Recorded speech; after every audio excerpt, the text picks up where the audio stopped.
Water is wisdom, pure, enlightened, nourishing, and filling the cup to overflowing tides. But on the surface, if there is a ripple, you'll see how it turns the world upside down. Schizophrenia, if you're strong enough, isn't gonna take over your whole life. It doesn't need to be drilled into my head that I have a mental illness. It's not because of people smoking pot at a young age. It's not because of their parents, you know. It's because of a chemical imbalance in your head that 1 in 100 people get. If someone has a trauma, the chemicals in their body change because it's fight, flight, or freeze. And say if someone's coming at you with a baseball bat, your heart's going to start beating. Well, a memory imprint gets put in your mind about that, as far as I'm concerned, and triggers happen with other people.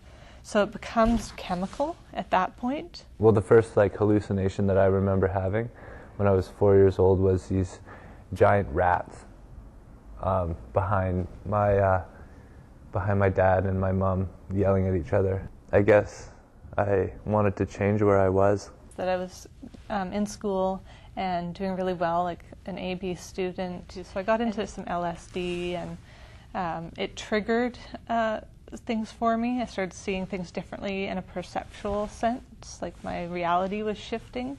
So school ended, I didn't go to graduation. I had totally ostracized myself from all of my friends. I was about 17, and I would see I'd either see people that looked hollow, they looked clear, and then after that I started seeing people that kind of looked like people but looked like bugs too, and I'd see them, and that was really, it was really scary. I was depressed, all that stuff leading up to it. I went into a room with a doctor. They were like, your diagnosis is schizophrenic. I mean, I would look in the mirror and see everybody I went to school with in front of me, and then creatures and things, my face would morph into other faces. I was this average, kind of eccentric teenager, and then I went from that to this person that I thought was pretty much the same as a serial killer. My family doctor put me on some medication and got me in to see a psychiatrist. So that was about 10 years ago. And ever since then, I've been mostly on meds, but occasionally to seek other avenues, I've gone off them. I didn't know the cause. I didn't know the treatment. You know, I just knew the word, like, oh, yeah, I'm now one of these people that walk aimlessly talking to themselves and you know, didn't know much about it. So as you send a ripple out, you'll see who it affects. If you can't detect the trades of touch felt through much of a sense of pride, aching minds need not apply. When I was 17, I tried to commit suicide. I don't think that that should happen to anyone who's been through the mental health system. I think it should be prevented. I mean, I've known 3 people who've killed themselves and heard stories about others, and it's just devastating. I was in the hospital for a couple weeks unconscious, but I'm happy that I'm around. It took me 10 years to even have any knowledge on what illness was. I mean, up to 5 years ago, I still didn't get it. I just took the medication. For the longest time, I didn't ask for anybody's help.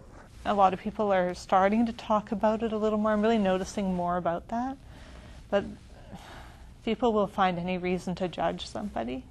You can't really do it by yourself, but it feels like all you have is yourself. Pretty much since I was diagnosed, I was in hospital for a month at a time, for once a year for about 8 years. And that was not a bad experience at first.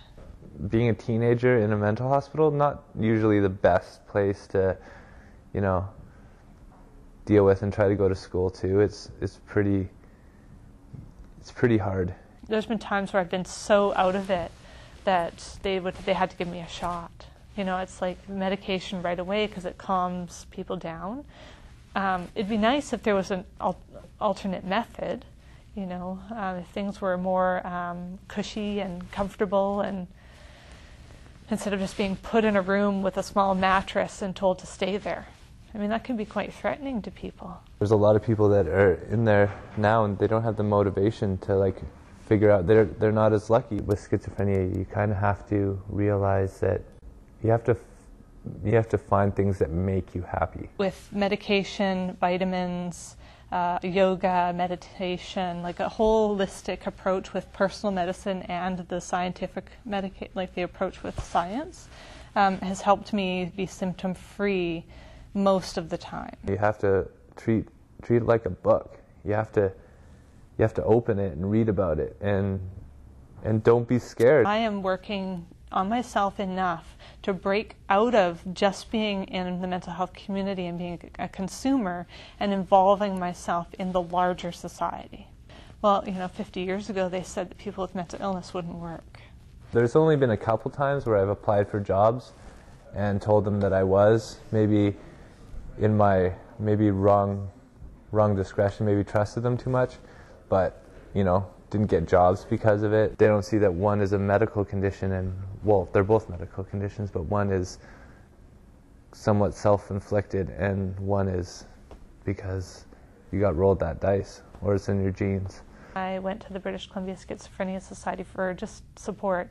I just applied for this job saying, I'll work part-time if you can find somebody else, and it just so happened that someone else wanted to work 3 days, and so I'm doing 2, and it's great. They're so incredible there to be able to allow someone, I mean, this is crazy that I have to say allow, but someone with a mental illness to come in and work there. A lot of the stigma is that people can't tell the difference between, say, a drug addict and someone that's going through a mental illness. I had a hell of a time trying to find a place to live, even though I'm working part-time, because of the stigma. To break down stigma, I think you have to want to know why. Understanding develops as you learn what you do and how to get all the actions through without harm of another, sister or brother. There is a message that needs to be said that, you know, you have to start treating people with an equal sense. And I find that mostly in the community there is misunderstanding. You don't have to be like a businessman or a doctor. You just have to figure out where you want to sit in this world. And I think once you find that out, you have a better chance of breaking down the stereotypes that inflict you. Judgment to me is forcing someone else, and it's projecting our own fears onto someone else.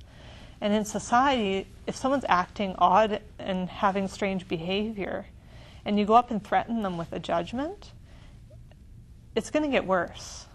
I think that the people need to have compassion and understanding, because that's the only way that I think people are going to break down stereotypes. The whole world, if you examine it, there's pieces in there that fit for the individual.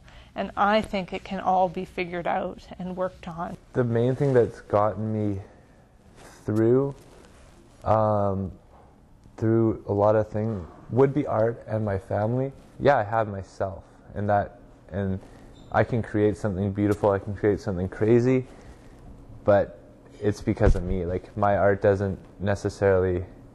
not schizophrenic, my art's me.